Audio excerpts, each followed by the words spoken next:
So our publisher sends her regrets to Rosana Rosado. She really wanted to be here, but had another conflict. First, I want to thank the Center for Community and Ethnic Media and the CUNY Graduate Journalism School for partnering with us on this panel. We thought it was important to have a discussion and some moment to look at a Latino experience or Latino narrative of current events in New York City. So I'm happy that we could work together to make that happen. And as you've heard, Diario is in its 100th anniversary year. And it's been pretty amazing for the team to comb through the archives and look at how Latinos were experiencing this city in 1913 and 1923 and every decade from then on. And one of the points that I repeatedly emphasize to people is that El Diario just doesn't do news in Spanish or just cover Latino events. What we talk about here, what we look at is a narrative of this city that is often not present in other media. So throughout, when you look at the trajectory of the Latino community and the transformation and change in New York City, what you often see is a framing as either villain or victims in other media. And I believe that El Diario has played a critical role in projecting the depth of our community and the nuances of our issues and bringing us to the table in a way that no other media has been able to, or has been burdened with in many ways, because it's very much an activist role, which makes sense for a paper with, of course, an editorial page and a perspective, and as a paper that calls itself the champion of Hispanics and has been asked to take that role quite often by its readers. So I did want to mention on the lighter side some of the fun stuff that's happening. We have an amazing event happening at Grand Central Terminal, which of course celebrated its 100th anniversary year. The Empire State Building is going to light up in our colors. We have exhibits of taking photos from our archives that are on display at Columbia University, at NYU's King Juan Carlos Center, at Hostos College. So please, we invite you to go check out those exhibits and see photos that have not appeared elsewhere and that really show the transformation of Latino New Yorkers and New York City, period. And so we have also a great website, bilingual, at diariony.com/100, where we've been posting some of the stories that have been appearing in our paper on a weekly basis. And one of my favorites is we've been partnering with also CUNY once again to produce a curriculum based on Latino history in New York City that teachers can use as a guide in the classroom. So it's also, of course, about legacy. But again, thanks, and we're looking forward to having a great discussion and engaging with you on the topic of the New York City elections. This race, from the underpolling of Latinos to the politicians' endorsements that didn't go anywhere, that didn't deliver, it didn't seem to deliver much, to the now much talk about death of identity politics, to the serious proposals to push for a city-issue ID card for undocumented immigrants. There were also plenty of really bad Spanish ads, I would say. There were cuchifritos and work in Nicaragua and honeymoons in Cuba.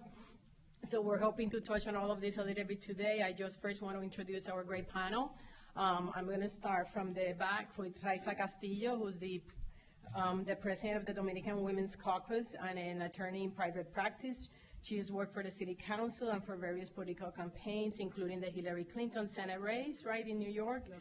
And she's a guest columnist in El Diario-La Prensa. Then Carlos Vargas Ramos, who's the research associate at Hunter College Center for Puerto Rican Studies. Let me give you a plug. El Diario turns 100, and El Centro, as a lot of people in the Latino community know, it turns 40 this year, and they've also been doing a lot of great stuff around the city. They have an exhibit right now at the Hunter New building up in East Harlem, and their big event, their gala, is coming up in a few weeks, I think. He's the research associate, and he's a scholar, is an expert on Puerto Rican political behavior and attitudes, and he has a PhD in political science from Columbia University. Debra Lee Santos, she's the editor of the Manhattan Times and the Bronx Free Press, and she's a former program director at Casa Duarte in Washington Heights. And Erica González, who's the editor of Diario-La Prensa. She's been at the helm of the paper since 2011. She's been at the paper since 2006 and was an editor in the board, in the editorial, was the editor of the opinion page, right? She also worked for the New York Post, right? We won't hold that against you, covering government. And she was an editor of soloella.com, and also you did communications for the Mayor's Office of Immigrant Affairs, right? And so let's get going. So the primary elections turned the identity politics model upside down, right? Women didn't vote for Christine Quinn. The majority of gays didn't vote for her either. Blacks didn't vote overwhelmingly for Thompson. Jews didn't vote for Anthony. Certainly Latinos didn't vote for Salgado or for Thompson, who had attracted a big Latino support in his run against Bloomberg just 4 years earlier. So the question I want to bring up, and this was brought up by Raisa in a recent column in El Diario, is what does the end of this identity politics actually mean for the power of the Latino vote? I mean, I think your argument was that just as the Latino vote, as the Latino bloc is becoming powerful, it's becoming, starting to take hold, here it sort of crumbles. Sort of what is, let's start with you, but I think everyone probably has a comment on this, you know, what does it mean, this sort of like, at least this obituary that is being written on identity politics in New York? Yes, and I'm not necessarily the author, and I understand that I'm not necessarily in the majority in terms of this opinion. I believe that, yes, ethnicity, identity politics in New York may be coming to an end, just as we are becoming a bloc, a voting bloc. I believe this is the beginning of more coalition building, as is the case, for instance, in Los Angeles, in Chicago, maybe to a lesser extent. And I think it's coming to New York, and this election should be studied from that viewpoint. Does it represent, is it different, first of all, from the results of prior elections? I believe it is. I believe that you can no longer count or assume that if you are a Puerto Rican, for instance, in the case, or Latino, both, in the case of Carrión, that the Latinos, the Puerto Ricans will vote with you. And that obviously includes the elected officials. You know, it's not necessarily so that because we have a Dominican elected official, that that official is going to endorse, support a Dominican candidate, as we saw in the Bronx with Judelka Tapia and other folks. And so I think it is, other interests seem to be, I would say, at the forefront of politics in New York. Elected officials who have their own hopes, ambitions, will look at that interest first, rather than the interest of the group in terms of the group having representation. Equally, elected officials and powerful political people in New York will look at possibly future elections and how can I build a coalition with, you know, the other elected officials, other political people in New York, rather than concentrating essentially, basically, or only in the ethnicity of him or herself and those other political people. And so I think that's the end of ethnicity and identity politics in New York. Carlos, what do you think? You've looked at the numbers. You think it's a fluke, or you think it's...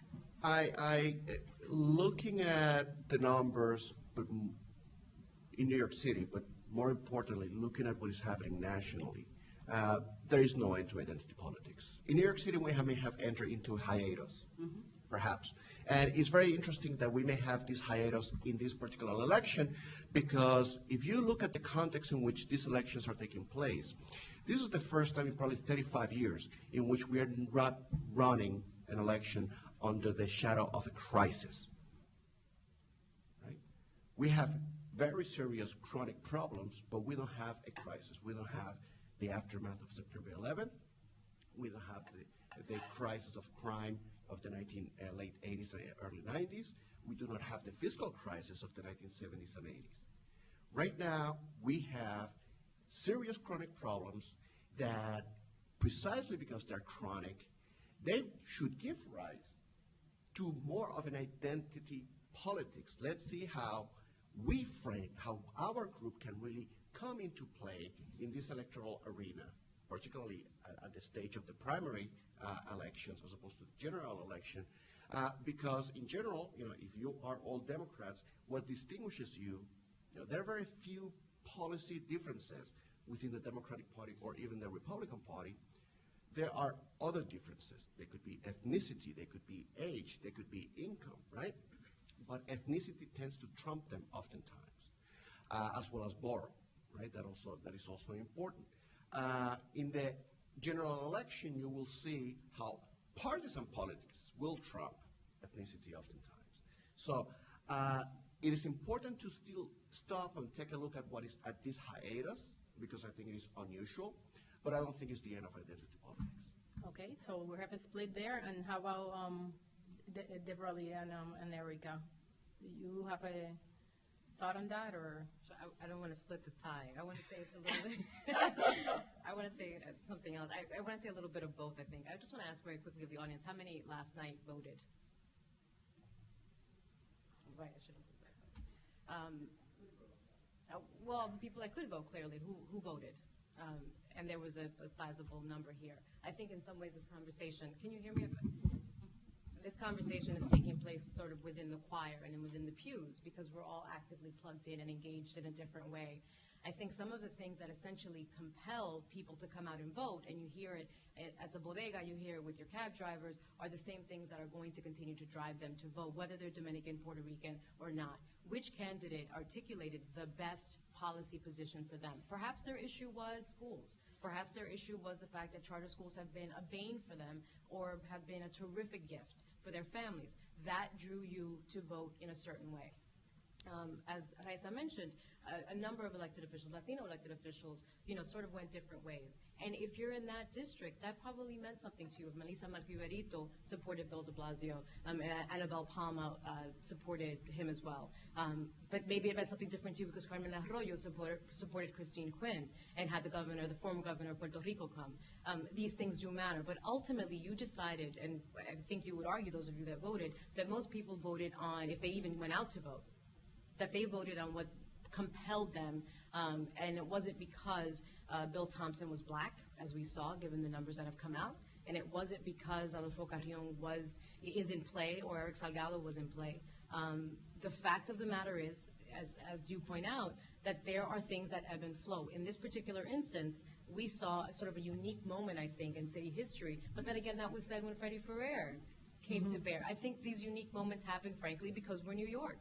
And this is going to continue to happen. The question becomes, what's a lasting trend and what isn't? And I think in this case, you're looking at an extraordinarily, I think, for those of us that are plugged in and engaged, and by that I mean voting, a very sophisticated, very educated, and by educated I mean you're simply paying attention. Because if you went out last night and you voted between Tish James and Daniel Squadron, you're paying attention in a way that most of the city is not.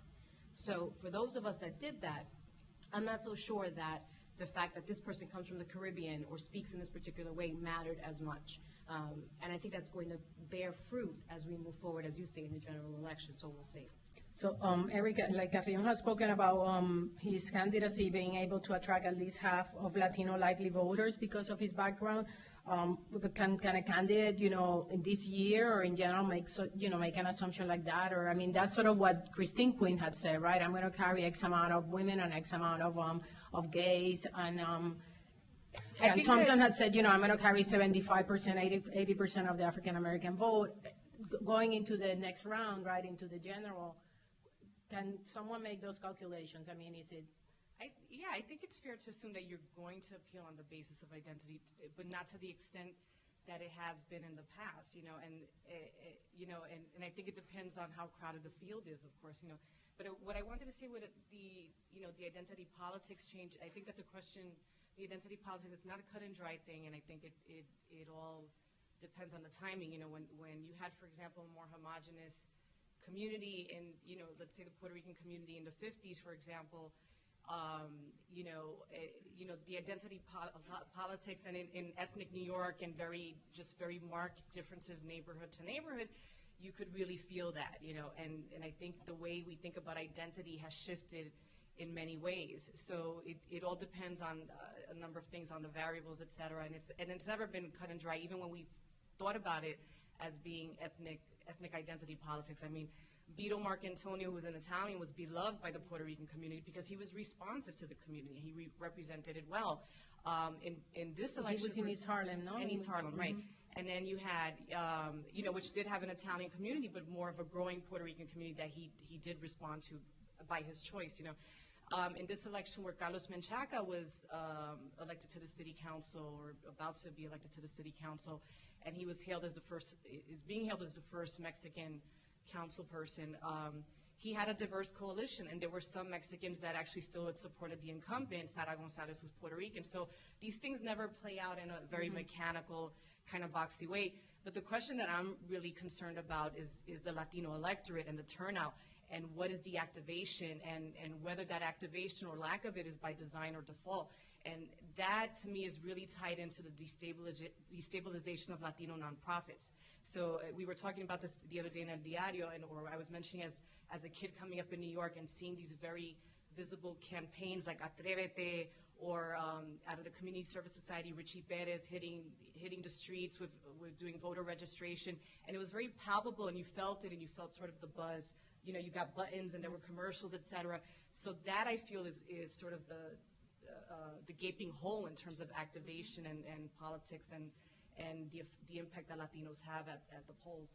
It's true. You know, when I moved to New York in 1989, I was registered to vote in a table, and I tried at the table at the Puerto Rican parade, actually, on the side of the Puerto Rican parade. You know, Right. It was very visible. And I'm sorry, go ahead. If I may, because I would like to tie what Erika just mentioned about the numbers of the Latino electorate in New York City. Can I say something before you start, because it refers to that? I keep trying to find a good number about what was the percentage of Latinos who are registered to vote, who actually voted in the primaries, and you get 14, 15, 20. I mean, is that because we can figure it out, or what's the number that you think it's more? I mean, it is hard. I mean, if you are going to get the most reliable data on who actually turned out to vote, you will have to rely on exit polling. And what was reported in the New York Times is that 18% of the people who actually turned out to vote on election night were Latino. But that is still lower than what Latinos could be in terms of the share of the electorate. Right now, Latinos represent 27% of the adult population of New York City. Right? 27% of all adults are Latino. But a quarter of those adults are not U.S. citizens. So they cannot register to vote and therefore turn out to vote. So right now, at best, what the Latino electorate in New York City could be is about 21%. Right? Just given those numbers. Right? And that does not include people who do not care about politics, or people who, for whatever reason, there may be some suffering from felon disenfranchisement, etc. There may be a number of reasons why you will not be able to take that 21% of the electorate that is, of Latino origin. In this past election, if we have a potential 21% of the electorate that is Latino, and only 18% turn out to vote, you have a difference of 3%. That's a huge number, actually. That's 27,000 people, perhaps, that are not participating in an election in which less than 1 million people turn out to vote. Right? Only 20% of the people registered to vote as Republican or Democrat in this past primary season turn out to vote. That's dismal. And that is not just Latino, that's everybody. That's everyone. Yep. That's everybody. But so the fact remains, and this is to give credence to the point that Raisa was making about the importance, the growing importance of coalition politics, is because even if Latinos were 21% of the electorate, there will only be 21% of the electorate. They will not carry the majority. So they will have to create coalitions with other groups in the city, like-minded groups, that will create policies that are responsive to the needs of the different communities that form this coalition. Okay, I want to move on to endorsements. In sort of 2 tiers, the endorsement. First, there were the politicians' endorsements, right? Bill Thompson and Christine pretty much split the endorsements of Latino elected officials, right? Freddie Ferrer, De Serranos, Espaillat, Linares, the Arroyos, the Riveras, they all supported candidates who lost. Very few supported Bill de Blasio early on, as you said, Melissa Mark Viverito did, Anabel Palma too, and I think Sepulveda also, Assemblyman Sepulveda. So I want to put that out there, right? Do those endorsements matter? But I want to push it more to, maybe something that's more relevant to us are the newspaper endorsements. And we sort of know that the main papers also did not endorse any of the winners. And El Diario endorsed Thompson, right? You guys didn't endorse, right? You guys didn't endorse. And in Voices, we did a survey of 30 publications, and only two outlets picked de Blasio to win the primary, actually, out of 30 people that we surveyed. Of 30 publications, the Haitian Times and Queens Latino, actually, Javier is here. Javier Castaño from Queens Latino is here. So in retrospect, how do we see it now? Were the politicians and the press just out of touch with the voters, or is an endorsement is what it is, the best candidate, and de Blasio was not the best candidate? I mean, I'm sure you all have looked back at this. I don't mean to put you on the spot in terms of the endorsement, but sort of how this thing of endorsement, does it tie up to the ethnic politics thing, like nothing really works anymore? I mean, you have to sort of do your own thing. I mean, how do you guys see the endorsements, playing or not playing a role moving forward? Well, endorsements traditionally, historically, always have in studies have shown time and again in political science that they just don't mean that much. I mean, they mean a certain thing to a group of people, and the numbers are there, but ultimately they don't mean that much. They will, it's the celebrity endorsements as well, and the folks that saying, this is the guy I want you to vote for. It makes a difference if you're elected official, if your paper of record is particularly important to you. But other than that, you're still going to have people who say, there's an election today? Even though that's the paper you pick up every day, even though you're elected official, you're in their office and you're having, I would argue that it's exceptionally difficult to get elected in New York City. And that's sort of the framework under which we should work when we discuss this. The coalition building is extraordinarily important, but we have to ask ourselves, as you say, if the elected officials, which again are not meant to carry the data, is meant to lend support, and the papers of record may not necessarily have that same weight as well, the question becomes for us, then what does? And I would point to the fact that in a race that was as crowded as this one, you're going to have, as my father likes to say, a lot of charlatanes.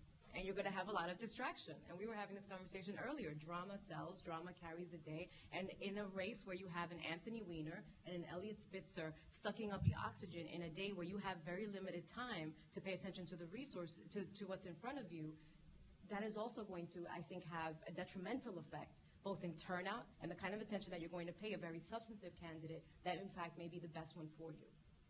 Charlatanes are clowns. Yes. Yes. I still maintain that this is an election that will be studied by political scientists, by all of us, and I think at the end we will conclude that there were some changes, and some of those changes are the fact that endorsements by both elected officials and newspapers are less significant, and I think they've been diminishing in terms of effect. The New York Times, for instance, for a candidate to receive the endorsement of the New York Times, it means that a voter in the Upper West Side is likely to vote for that candidate that was endorsed. But it doesn't mean that if you're, if you're voted in Brooklyn or in Washington Heights, it really doesn't matter. For most voters in Washington Heights, it doesn't matter who the New York Times endorses. So it also depends on the voters. But apparently it didn't matter it didn't matter Queens, Chelsea district either. And then there are other factors that would determine whether the endorsement actually has an effect. If there's a negative, strong factor, as there was in Christine Queen's district, then it doesn't matter who endorsed her, it doesn't matter who was knocking on the doors. To me, when Dinkins propelled himself to victory, right, he built a coalition, right, this coalition that we're talking about here. But it was a coalition of elected officials too, and in a sense, the elected officials and the electorate sort of moved together. It seems here that the elected officials were here and the newspapers were here, and then the coalition, because de Blasio did mount a coalition. That's right. He just didn't, it was just a coalition that was not attached to this other part. The unions also are in play. I mean, they Right. also went in a number of different directions. Exactly. I mean, but in the end, he did, we agreed that de Blasio did build a coalition to win, right? This sort of rainbow coalition, gays, blacks, Latinos, everyone, and in the end, in overwhelming, at least in majority numbers, voted for him. I think that endorsements are important, but not in the manner that it is premised. They're not determinant, obviously, as we have seen in this election and time again. But they're important because they contribute to the political debate under which an election takes place. And they say, well, if X paper supports X candidate, well, what are the pros and cons against that person? And, in order to make endorsements, those papers actually rely on their own news stories about the different candidates in order to come up with a decision as to whom to endorse or not endorse. To some extent, the coverage also gets informed by the process of deciding whom to endorse or not. So in that sense, I think that endorsements will continue to play a role in terms of shaping the conversation around the different candidates and the policies that are of importance in given elections. I obviously have a vested interest in saying that endorsements matter, but there are people, particularly in our readership, who look to El Diario for guidance, and they see the El Diario stamp. I have to tell you that a lot of elected officials, candidates rather, called us and scheduled editorial board meetings, and they really went after, the endorsements or consideration of it. They take the endorsement, they run it on their literature, they splatter it all over our neighborhood. So for people who are undecided or, it becomes an important guide or something to take a look at. They see El Diario and they flag it and they take a second look, So I think it matters in cases. And I think that what's interesting is that you've had the major English language dailies that backed Quinn, and I don't know, I think some of the editorials may have actually hurt her, the way that they were framed in terms of like the whole tie to Bloomberg, et cetera. And, and other kind of interesting things to monitor as well, because in the last election, for example, a lot of the ethnic and community papers endorsed John Liu, and he didn't get any of the endorsements of the major English language dailies. So I think there's something to be looked at with respect to community-based publications and ethnic-based publications. Absolutely. May I add Yeah. something? Yeah, I think El Diario Quickly, is because I want to move to something else. El but yeah. Diario's endorsements are to the Latinos what New York Times is to the Upper West Siders, Oh. just to clarify that. So I do think El Diario does matter.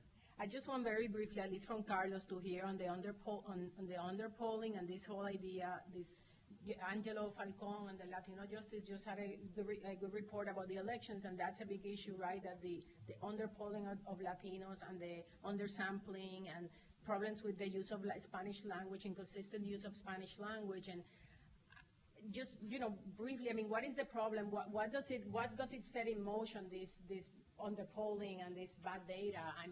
That we live by for months and months. I don't understand it, and it's highly frustrating, even from the perspective of a scholar.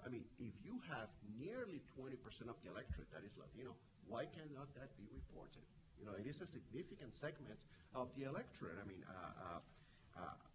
Non-Hispanic whites are nearly 40%. Sure. So Latinos are half of that proportion. So do Latinos not matter? Are we not such a swing vote, or a determinant vote that we do not matter, our opinions do not matter? Well, by implication, that seems to be the case, and it is unfortunate.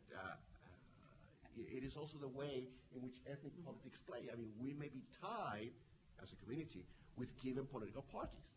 In New York City, that is the Democratic Party, because the bulk of the electorate, the Latino electorate, is Democratic, same way as the African-American electorate tends to be majoritarily Democratic.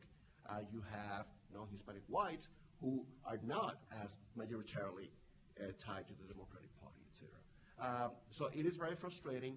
I do not understand, perhaps it's a question of cost, but at the same time, you can question, and you should question the reliability of those data that are produced by these polling firms in regards to Latinos generally. You want to, yeah, in terms of the papers, I mean, how does it affect, how do you see it affecting your coverage to the data, the polling data that is so criticized and every time you try to use it? You can. I think we're, that was one of the things when we were sitting down talking about coverage that we discussed, because as you remember from the last cycle, they had Bill Thompson 15 points out, and then he closed in on Bloomberg by 4 points. It was less than 5 points. So I think it was something that we were conscious of in the beginning. But what I wanted to mention is that Marlene Peralta, who wrote an article, one of our reporters on this, and had reached out to the firms, and basically what they basically indicate is that their outreach is flawed because they're not doing it in Spanish quite often. And they're just kind of like, sounds like it's very minimized. So the fundamental process is flawed. Asians are left out quite often. So you don't really have a full range of the city that's reflected in those polls, and the feeling that the effort isn't even there. It's sort of like an, oh, well, and then people are basing reports and momentum on this data. I know in journalism school I learned that poll results were an indicator. They weren't the end-all, be-all, but yet this is, it's pushed and pulled like, it's like the Bible. It also is an artifact of what gets reported in these polls. Oftentimes you get the entire electorate or the entire population, the entire adult population, but that is not who turns out to vote. Voters turn out to vote, registered voters turn out to vote. The prize in terms of when you collect polling is the prime voter, the most likely to vote, and that is the person who's voted in several election cycles prior to a given election, right? And we know that Latinos tend not to be prime voters, in the same proportions as the population as a whole. They lag behind. They do not turn out to vote in every single election, and therefore they are not quote-unquote reliable voters. So that is another reason why they may not pursue Latinos in terms of polling, because they tend not to be as likely voters as other groups in the city.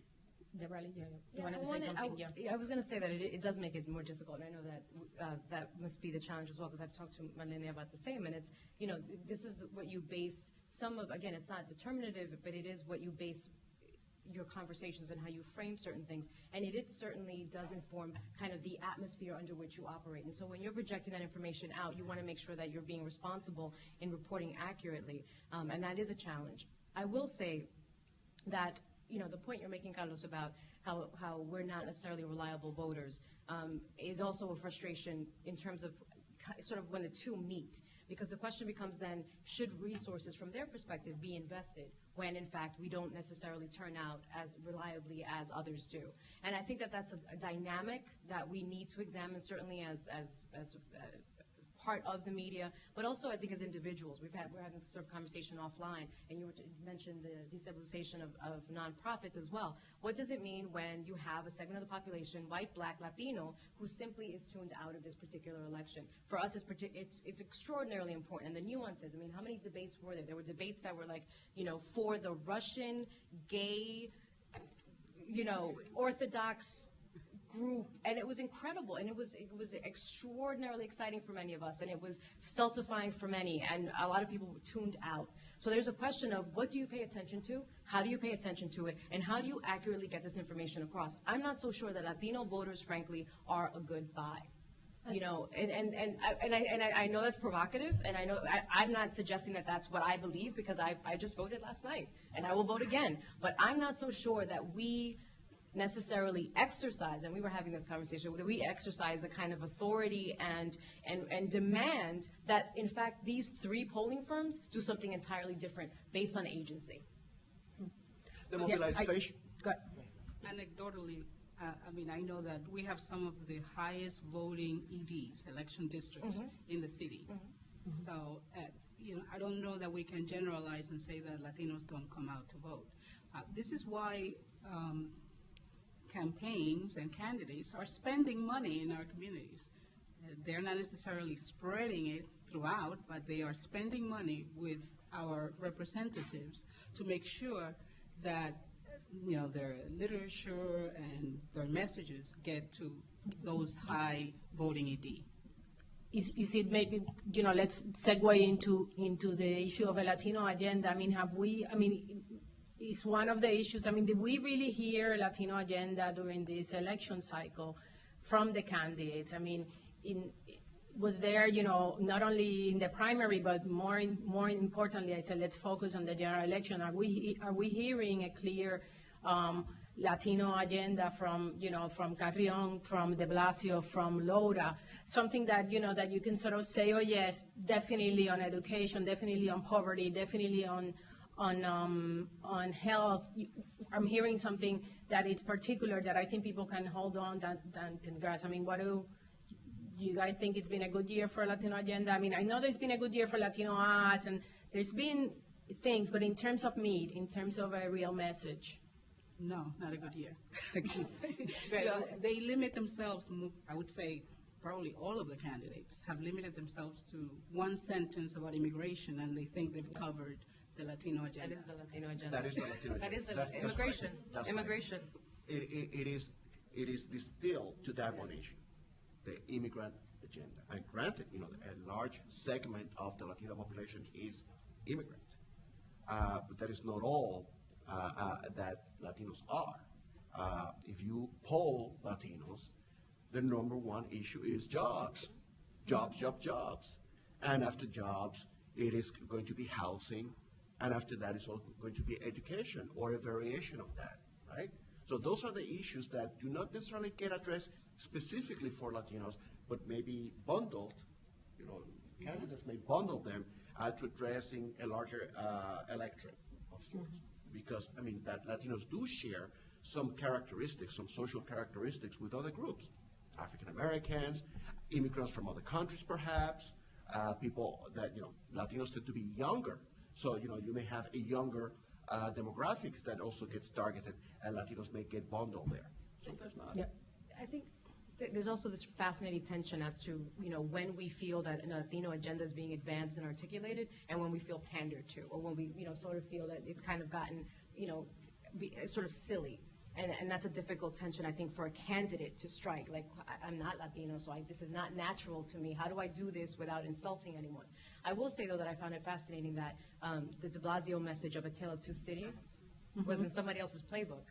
Does anybody remember Fernando Perez? Yes. Anybody? And does anybody remember how that was? I mean, he was slammed for being divisive and racial and racist and any number of other words that, you know, between English and Spanish. And this is the winning message. This is the thing that has carried us over, and the Sandinistas are in place. Suddenly we're talking about Latin American politics vis-a-vis the Italian and German candidate for mayor. Which playbook is this? This is fascinating. I mean, it's very difficult to follow. As we said, it's a unique election, and I'm trying to figure out why that was okay, not okay then, and frankly was still as relevant for many families who were then living it, and now this is just an ace message. I wanted to tack on, you know, the comment about where, you know, candidates don't know, you know, they're straddling the line between pandering and really presenting some kind of response, you know. So that's a function of who you have in your campaign, and it's telling in terms of who you've selected as a Latino to advise you, and the diversity you have at the table, and the savvy, the political savvy. But I want to say exactly, I echo what Carlos says, where there's been all this bundling. I haven't heard a nuanced response about our community, about disconnected youth, about the destabilization of nonprofits like Alianza Dominicana and the big hole that has left in Uptown Manhattan, about bilingual education, which we left. We published a huge report on, you know, looking at how bilingual education fared under Bloomberg and what are the challenges coming in. And that, you know, and we looked at the websites of the campaign programs, you know, the platforms of the candidates, and there was not even a bullet point for the most part on this issue. So, you know, there are a lot of, I'm not hearing any roadmaps, any nuances about, or even like, you know, getting the sense that there's an in-depth understanding about some of these issues and how to approach them. I want to have one more last question, and then I guess we should open it to questions from the audience. I wanted to see if we could give it a try to answer the question that was the title of the panel. Can we? I mean, we can talk a little. Does Carrión candidacy? Does it help? I mean, does it strengthen or weaken the sort of the power of Latinos? people talk about him, like about his candidacy, that, he was a Democrat, why didn't he run the Democratic Party? He's just going to be a spoiler, he's going to pull votes. It seems like it's a brand, that now after the primary, it's a brand new election almost. And right now, of course, the numbers the polling number for de Blasio are very strong, but there is still, some weeks to go and things could change. And sort of how do you see his run and what it means more importantly, what it means for Latinos and for the Latino power and the Latino structure in the city? Who wants to start? I'll start. I think obviously it's very difficult to tell this early, but my sense is that his candidacy ultimately will speak more about third-party politics in New York than it will about the Latino engagement or how the Latino react to having a Latino as a candidate for mayor in New York City. I think, obviously, I would say that since I am the proponent of the end of identity politics. But I think even looking at it more objectively, I would say that I tend to think that it's more about him running as a third-party candidate than it is about running as a Latino. Mm-hmm. The polls, going back to polls, I guess one of the things that surprised me overall is how generally accurate they were in terms of the proportion of what the leading candidates received in terms of support. And right now they are prognosticating, de Blasio having over 60% support among the electorate, with only about 9% of undecideds, which is at this stage in the game, fairly low number. So if de Blasio has, 3/5, Laura has another fifth, what role, and the elections still in New York City oftentimes get decided, not exclusively, but often along partisan lines. Not necessarily for mayor, although this is a mayoral election that we're focusing on, the question is done. But partisanship still matters, right? They matter at the level of the city council, public advocate, all of these other races.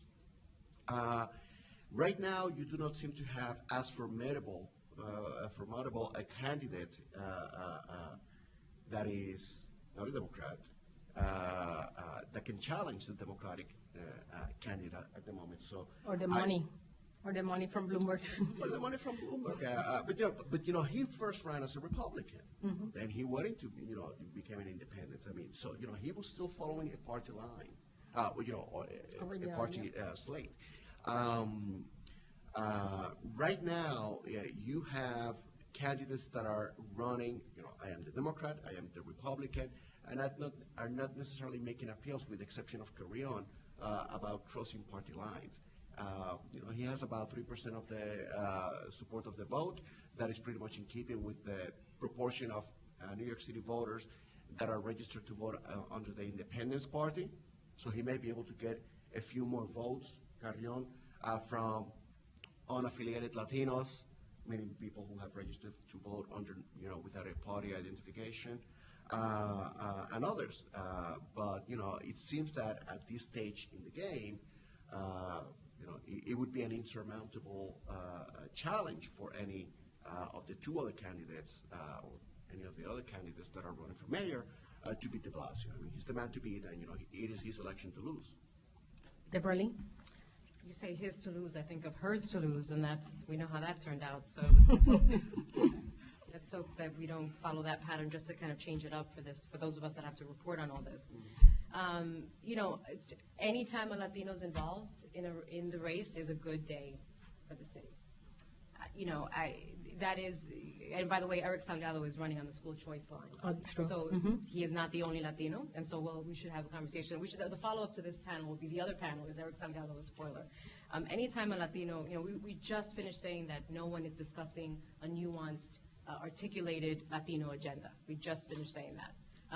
If Adolfo Carrión can do it and allows for a choice that someone else hadn't heard before, then more power to us and to the voters and to, for that matter, the candidates. Every one of the candidates like to say when somebody came up with a good idea, I brought that up before, or you're doing it because I have this similar platform. There has to be an engagement that's different than the one that we have been having. Bloomberg has long been defined as the independent candidate in our city. It's time for something different. It may be Carrión, it may be something else, but there should be a different standard than the Bloomberg independent standard. Erica. I mean, I think, you got to give him credit for trying something out the box, and I agree with that. I said that it's more of a discussion of not him as a Latino candidate, but as a third-party candidate. And also that, yeah, it seems like, especially from this press release that was left, that he's really going to push some Latino issues, and I think that that would be a great way to open up some of the issues that have not been covered in the larger mainstream English language media, which is of critical, and issues that are critical importance not only to us, but the fact remains that we're 4 million of the city, of the state, and we're city of the city, right? Of the city, that's a sizable number, and the future of the city is linked to the future of this community. So I think I welcome anything that's going to expand the discussion beyond this limited dynamic that's dominated the race. Great. So let's open it up for questions. Okay. Hi, everybody. Thank you so much for having us. And for Diario, congratulations. Your paper was in my home for many years as I was growing up. So it was good to see you there. So I just want to say one quick story. As an independent, my name is Adolfo Carrión. I'm with the Independence Party, and we're supporting Adolfo Carrión. But as an independent, we speak to voters all year round. We don't just wait for elections. It's a little more now because it is election time, but we speak to them. And a couple of nights ago, I had a conversation with a 68-year-old woman from the Bronx who hasn't decided who to vote yet. And, we told her what we feel and to give her the opportunity to know what's going on. And when I told her that she could vote for him as an independent on the Independence Party line, this woman was thrilled because she was told that she could not do that. As a Democrat, she would have to vote party line.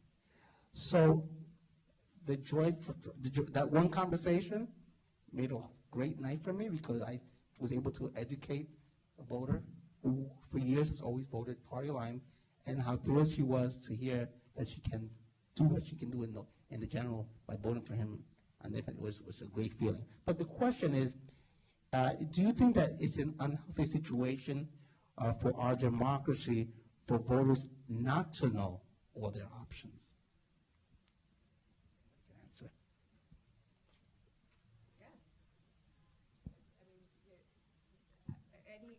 I mean, you mean specifically because of the example you're giving? Yes, sure. Mm-hmm. That they don't have to vote party lines, that have other options, even like you said, the other candidates that you brought up, that there's a lot more out there, but they are not educated. Don't you think that that's unhealthy for our democracy? And at the beginning of the evening, when Deborah Lee and I were catching up, we were talking about the fact that there's a poverty in New York City in terms of an infrastructure that educates the population about the electoral process, about the governance process actually, but specifically about the electoral process. I mean, and obviously the Board of Election is not doing a good job at it, and neither is the Campaign Finance Board, et cetera, et cetera, et cetera. But in the absence of these institutions that should be doing this, and are commanded to do this, it is incumbent upon interested parties, such as political parties, to educate the electorate. Unfortunately, because of our reliance in our electoral system on prime voters, there is no incentive to go and bring in new voters into the system. It's a cost-benefit analysis. It's easier to go to simply convince to vote for X or Y candidate, somebody who's already willing to go to the polls, as opposed to bringing somebody out of the home into the polling booth and say, well, vote for this candidate. That is much harder. But it has to be from interested parties, such as political parties or political organizations that may not be necessarily partisan in nature, or they may be civic associations that are interested in the roles of different segments of the city or different communities. Now, in terms of the newspaper, both of your publications have been covering the Carrión run, right? Do you feel you're doing a fair justice to promoting his candidacy, giving him, equal or a fair share of your space? We're not promoting, we're covering his I'm sorry. candidacy, but If I said I don't wanna promoting, use- I meant don't wanna covering, use that word. reporting. Yeah, he's a candidate, we're gonna cover it. I mean, one of the things that we talked about in the newsroom, for example, is, Eric Salgado's complaints, however he's perceived or what have you, his complaints about being left out of polls and some of the discussions and evaluations were legitimate, and it's like you have two Latinos who've been running and have been sidelined in many ways, and whatever your opinion of them is fair, the rules have to be fair for everyone. And in terms of the whole voter process and outreach, I mean, we have such a cumbersome process, it's just like not set up to get people to register to vote. I have my colleagues who come in from South America who say, for all the people turning their noses down at Latin American countries, quite often there's a much easier system to vote. It's not all this like 30 days, and then you got to wait here, and then there, and then take 5 steps backward, and then turn around, spin, touch your head. It's really ridiculous. And I think just on Monday. I mean, we're way overdue for really just simplifying the system.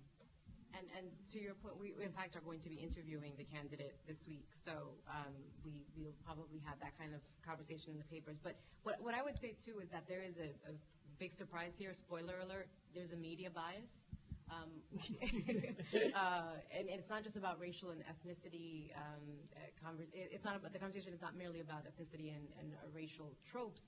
Frankly, the media just wants it to be simple in an election, so it is easier to sideline both overtly and covertly candidates that simply do not fit into our facile tropes as regards our elections. I mean, Bill de Blasio, in many ways is simply your very cookie cutter liberal. I mean, he's just a great story, and Joe Lhota has his own great story, and we've heard them before, so we just have to say a couple of words, and it trips right into our consciousness about what these people are, whether that's true or not. We use Democrat and we use Republican as labels because they're easy. And the fact of the matter is that we as a constituency of voters and residents in the city of New York are not. But I agree with Deborah Lee, but I also think that there is an ethnic and racial bias quite often. I mean, I witnessed in the last election, or rather 2 elections ago, in my neighborhood of East Harlem, the governor of Puerto Rico come to campaign for Fernando Ferrer and had maybe 1 camera, 1 reporter on him from the Spanish language media. A few hours later at Patsy's Diner on First Avenue, Bloomberg came and the whole press corps came with him. So there is a bias, there, and that's another topic and another panel. Yeah, I often, and I often have this conversation sort of by myself. I do that a lot. Gets worse. But what if Anthony Weiner were Dominican? You mean Carlos Danger? Yeah, how would that work for us if Carlos Danger were actually like we're actually just Carlito? I mean, would that really, as a vote, would there really have been this massive press turnout the day he decided to announce, kind of, in Harlem? You don't even live there. It just popped up because it was a good photo op, and. But you had people packed for weeks on trains with him, on the street, showing up to listen to him essentially explain that he was back. Would that be as the case if he were fill in the blank? Yeah, go ahead. Piggybacking on some of the things that you're saying, that the Latino community is not simple, and that there are a lot of issues that we care about, jobs, education, immigration. I wrote down my question, so Can you just say your name and who? Brian Portas, Vice Chair of the Queens Independence Party. Do you think that if Latinos voted more independently, if our votes were more up for grabs, that would improve the prospects of serious reform on the issues we care about? Both parties would have an incentive to court our votes. How do you think about that? The answer would be yes, but are there other political options that would represent the interests of Latinos? And I don't know that they're outside of the Democratic Party for some, or the Republican Party for others.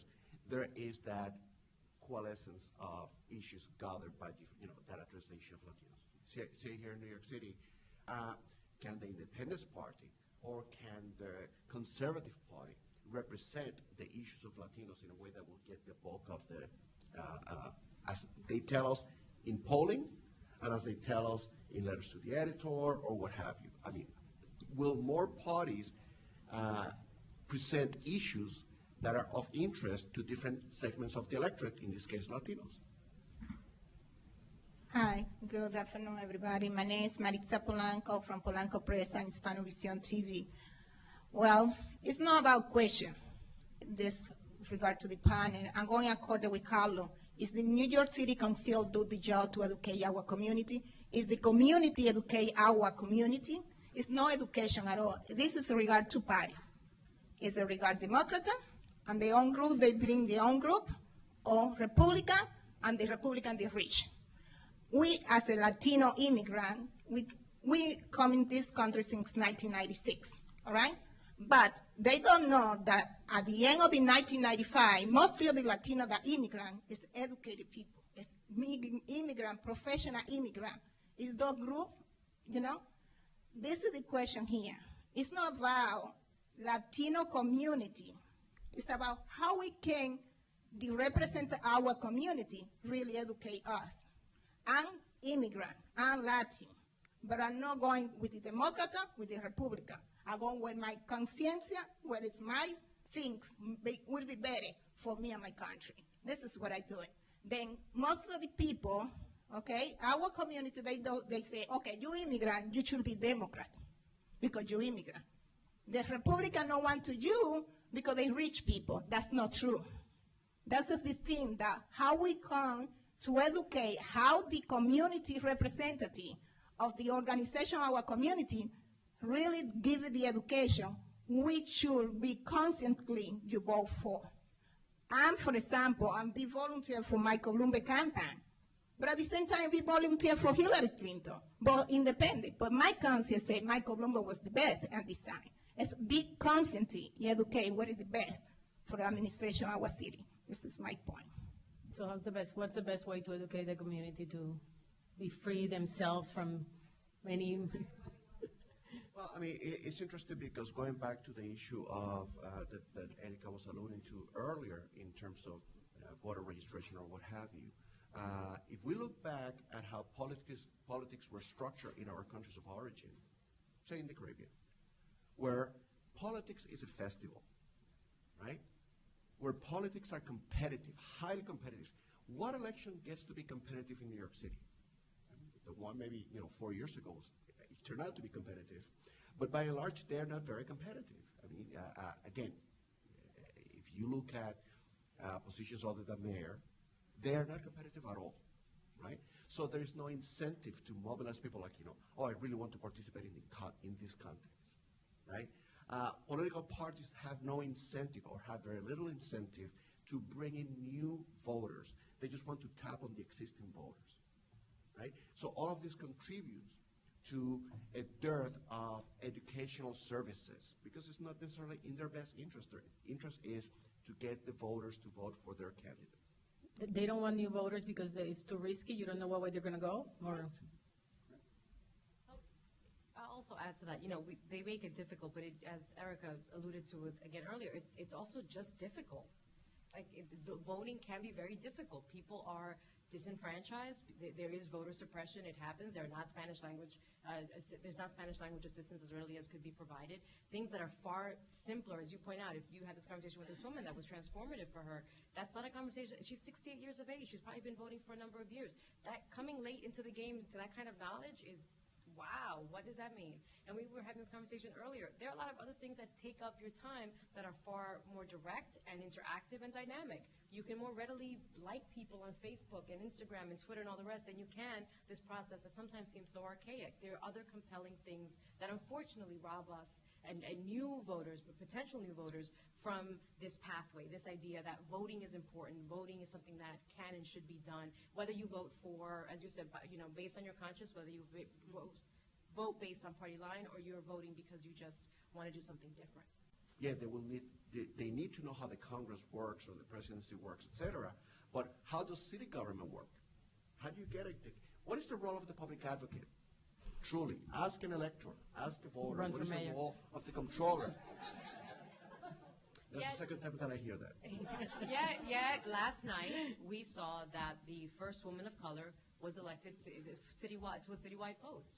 So, you have to weigh that. The answer is, if you want to talk about the office, then let's talk about the office. But something was achieved yesterday for people that believe that something needed to happen that was different than the same scenario of 3 white men doing this thing with the city. For some people that was important, for some people it wasn't.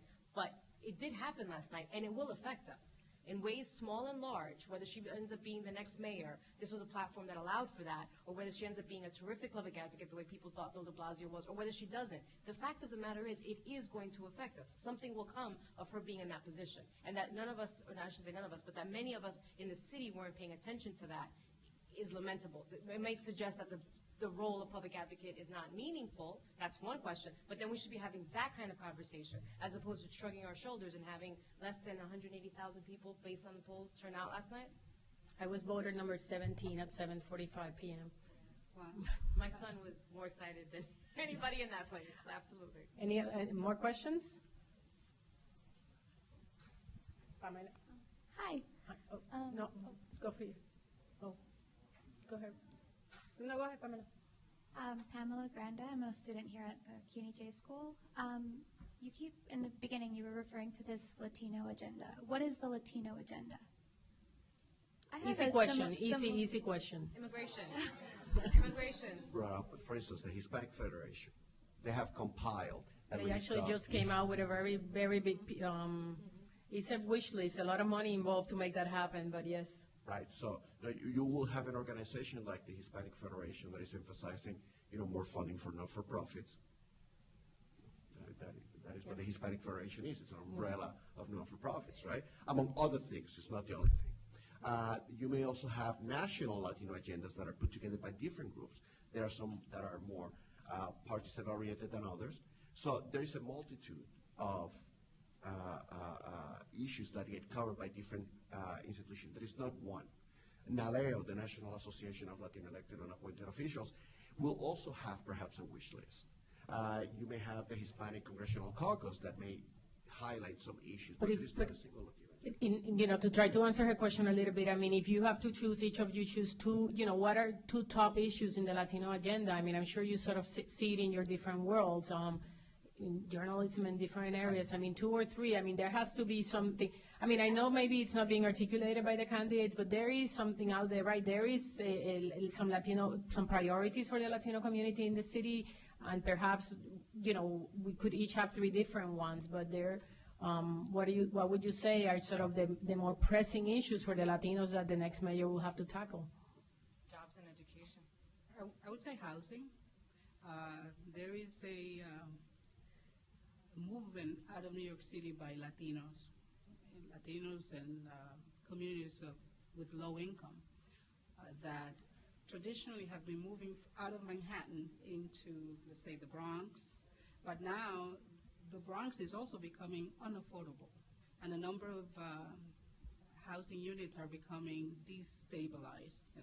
They're no longer under the rent stabilization code of New York City, and so that will mean that the Latino population of New York City will necessarily decrease. And so I think, in my opinion, that's the #1 issue that needs to be addressed by the next mayor. Affordable housing. Yes, affordable I would agree with those points, but I would also point out that, you're embedded in that is the question, essentially, is there such a thing as a Latino agenda? And I think that's up for grabs. I will say this. It's sort of like pornography, right? You know it when you see it. The fact of the matter is, stop and frisk. No one raised it. No one raised it in this race, not the way that Bill de Blasio, not the way that it sort of was just that critical for him, an issue that he made front and center. Other people kind of referenced it, they kind of glancingly mentioned it, but he made it so that it was a centerpiece, and so much so that this ad was one that catapulted him into a different strata in terms of that conversation. Stop and frisk is an issue that is particularly germane to communities of color. So that dovetails with that idea of, is there a Latino agenda, or are issues within that someone is saying, I'm going to pay attention to this. This is important, but I'm telling you, I'm watching this too. According to the polls, jobs, education, housing. These are my same questions, but I'm wondering especially about your name. I'm sorry, your name and affiliation. I'm Kavita, and I'm a student at NYU. Stop and frisk. I'm wondering a better sense of what Latinos think about it, because I've heard. Like yesterday, I was speaking to someone who's Dominican, and they said, yeah, I grew up here, I was always stop and frisked, but I think it's a good policy. What it seems kind of like it's a community where they are targeted by it, but some feel protected by it. So maybe you could speak a little bit about that. But I think you find that perspective across different communities. I mean, part of this whole movement before any of the elected officials got on board that took this to City Hall. I mean, this is a result of a lot of organizing that's happened throughout the years, where the approach on the grassroots level was to really address case by case. During the Giuliani administration, there was this wave of police brutality, abuse, misconduct, and the strategy that shifted, and it was outlined in some of the post analysis coverage, was to kind of like, how could we shift policy, how could we affect policy to deal with this kind of like massive abuse of stop and frisk, So, and a lot of Latino groups, a lot of Latino activists, a lot of Latino leaders were at the table in terms of articulating the concerns on the ground and trying to trigger that shift, To the question on the agenda, I just wanted to mention, you have this agenda that's based on needs, which is, of course, jobs, housing, education. I think the agenda that's always been the agenda. And then you have the agenda in formation, which is like, what is our role? How are we going to look at the table? What is our representation going to look like in City Hall? So who are going to be the next commissioners? What's going to be, where are Latinos going to have an impact? Are we going to be at city planning, or are we going to be at the usual social welfare portfolio kind of agency? So there's the overt agenda that's based on needs, and then there's the sort of like, how can we be at the table in terms of having an impact on how the city responds to this community in need? There, and I think, and does he pay back, does he return that favor to, I think a couple of people, we mentioned Melissa Marviverito, does he return that favor, and does she become the first Latina speaker in the city council? Do you guys see that scenario happening, possibly, maybe? I see that happening, hopefully. Yeah, I think she's been both fortunate and intelligent in her choices. And she has also paid her dues. And I think that with the next mayor, and we think it's going to be Bill de Blasio, but whoever he is, and the city council members want it out of their own volition, or they simply have to concede that she deserves it, I think they will make her the next speaker. I mean, it's not the mayor. I mean, obviously she has to win among her peers, but I see a lot of that in the press, but it's not really quite, I just wondering, what were your thoughts? Do you have thoughts, or you think you have thoughts, please? So obviously she has a shot. I mean, the whole belief was that, sort of for a long time, was that her and Inez Dickens would face off for it, and now that seems to be less of the case. And there are all these other, I think the New York Times recently had an article, and they mentioned some other players who don't seem to have as much steam or to be as well positioned as she is. So there's a possibility. Because I mean, that would put a Latino in the second most powerful position in the day-to-day operations of the city, right? I mean, it's a very yeah. I would hope that he would do, as Erica was saying earlier, that there would be a role for many Latinos in, again, that should be part of a portfolio of people who are in positions of agency. She's, as Raisa was saying, incredibly fortunate, intelligent, certainly someone who's known for her progressive values, and so that there's a kinship there. That might very well be not unlike the one that Speaker Quinn enjoyed with Mayor Bloomberg on a number of points, which would serve, I think, the communities of which we're talking about in a way that they would cotton to. But again, I would hope that would be one of the choices that would be made in an administration, whether it be a de Blasio or a Lora or whomever, that Latinos moving into this particular space, we continue to advance an agenda. If nothing else, if the Latino agenda exists, it's that there should be more of us making decisions and helping our community. As Erica was saying earlier, the fate of the city essentially rests on a number of backs, but not least among them is the 2.4 million citizens that call themselves Latino. Final words. Yeah, that is also to assume that the mayor will have a lot of say in that decision that is internal to the city council. And actually, what is just as crucial is what the different delegations, county delegations, decide to do. And there is no question about the fact that the Democratic candidate has a lot of capital that he accumulated coming out of this primary season, that he may be able to spend with a winning partner in the speakership, but he's not the only variable. And I think with that, we finish it off. Thank you so much, everyone, for coming. Thank you for the panelists. And we got to continue this conversation.